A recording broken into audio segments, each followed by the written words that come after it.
আসসালামু আলাইকুম ওরহমতুল্লাহি ওবারাকাতু। প্রিয় বন্ধুরা, সকলে কেমন আছেন? আশা করি সকলে অনেক বেশি ভালো আছেন এবং সুস্থ আছেন।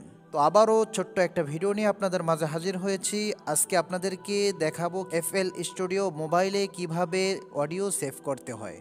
একটা সম্পূর্ণ গজল এডিটিং করার পর আমরা কিভাবে অডিওটাকে সেভ করে আমাদের ফাইলে নিয়ে যাব। তো আমরা যারা এফএল স্টুডিও মোবাইলে অডিও সেভ করতে না পারি, তো তাদের জন্য আজকে কিন্তু ভিডিওটি গুরুত্বপূর্ণ। তো অনেক ভাই আমাকে কমেন্ট করেছেন এবং হোয়াটসঅ্যাপে যোগাযোগ করেছেন। আমাকে অনেকেই বলেছেন যে ভাই আমরা অডিও সেভ করতে পারি না, এবং অনেকেই বলেছেন যে ভাই অডিও সেভ করলে আমরা ফাইলের মধ্যে যে অডিওটাকে খুঁজে পাই না। তো আজকের ভিডিওটি দেখলে আশা করি আপনার সমস্যার সমাধান হবে। তো ছোট্ট একটা অনুরোধ থাকবে না টেনে সম্পূর্ণ ভিডিওটি দেখার জন্য। চলুন আজকের আমরা মূল ভিডিওটি শুরু করি। তো আপনারা দেখতে পাচ্ছেন এখানে একটা অডিও রেকর্ড নেওয়া আছে। তো এইটাকে আজকে আমি আপনাদেরকে সেভ করে দেখাবো।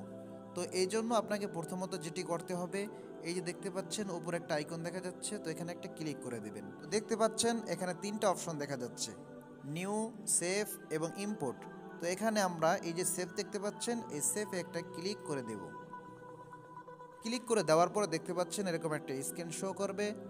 তো এখানে একটা কথা বলে রাখি, আপনারা যারা সেভ করার পর গানটা খুঁজে পান না, সহজে খুঁজে পাওয়ার জন্য আপনাকে এই যে দেখতে পাচ্ছেন ফাইল নেম, তো এখানে আপনারা একটা নাম ইউজ করবেন, যে নাম দেখি আপনারা খুব সহজে কিন্তু অডিওটা খুঁজে পাবেন।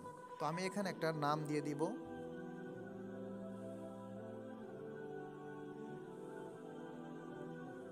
আমি এখানে শরীফ FL.15 দিয়ে দিলাম। দেখতে পাচ্ছেন আমাদের নামটা কিন্তু এখানে চলে আসলো। তো এরপরে দেখতে পাচ্ছেন এখানে আরও বেশ কিছু অপশন দেখা যাচ্ছে। তো এখানে আপনাকে যেটি করতে হবে, এই যে MP3, তো এখানে একটা ক্লিক করে দিবেন। তো MP3 করার পরে আমাদের যেটি করতে হবে, এখানে আমরা সেভ করে দেব। এখানে দেখতে পাচ্ছেন অনেকগুলো অপশন দেখা যাচ্ছে। তো এর মধ্যে থেকে উপরে দেখতে পাচ্ছেন দুইটি অপশন, একটা হচ্ছে নর্মাল, একটা হচ্ছে হাই। তো আমরা এখানে কোনটা করব? তো কারো ফোন যদি একেবারে নর্মাল হয়ে থাকে, তো সেক্ষেত্রে আপনারা হাই করবেন না, সেক্ষেত্রে আপনারা নর্মাল করে দিবেন। আর যদি ফোনে সাপোর্ট করে, যদি ভালো মানের মোবাইল হয়ে থাকে, তাহলে এখানে হাই করে দিবেন। তো আমি এখানে হাই করে দিচ্ছি। পরে দেখতে পাচ্ছেন এখানে গো করে দেব। তো এখানে গো করে দিলেই আমাদের এখানে যদি আমরা ওকে করে দিই, তাহলে আমাদের এই যে অডিওটা সেভ হতে যাচ্ছে। তো এখানে একটু সময় নেবে, এরপর দেখতে পাচ্ছেন সেভ হয়ে যাবে। তো এখানে একটু সময় নেবে।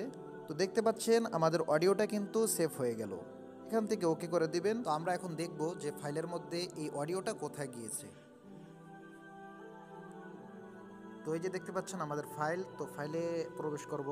এরপর এখান থেকে আমরা এই যে দেখতে পাচ্ছেন মোবাইল, তো মোবাইলের মধ্যে আমরা প্রবেশ করব।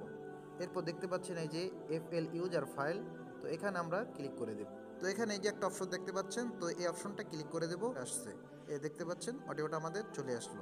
প্রিয় বন্ধুরা, আপনারা দেখতে পেলেন যে FL স্টুডিও সফটওয়্যারের মধ্যে কিভাবে অডিও সেভ করতে হয়। এরপরও অনেকেই বলেছেন যে অনেকের FL ইউজার ফাইলটি আসে না এবং অডিও সেভ করার পর তারা খুঁজে পান না। তো যাদের এরকম সমস্যা হয়েছে তারা অবশ্যই হোয়াটসঅ্যাপে যোগাযোগ করবেন, এবং এই সম্পর্কে যদি আরও ভিডিও চান তাহলে অবশ্যই কমেন্ট করে জানিয়ে যাবেন। আজকের ভিডিওটি এই পর্যন্তই ছিল। যদি ভালো লাগে তাহলে অবশ্যই লাইক করবেন, কমেন্ট করবেন আর বন্ধুদের মাঝে শেয়ার করে দিবেন। তো দেখা হবে পরবর্তী কোনো ভিডিওতে। সে পর্যন্ত ভালো থাকেন, সুস্থ থাকেন। আল্লাহ হাফিজ।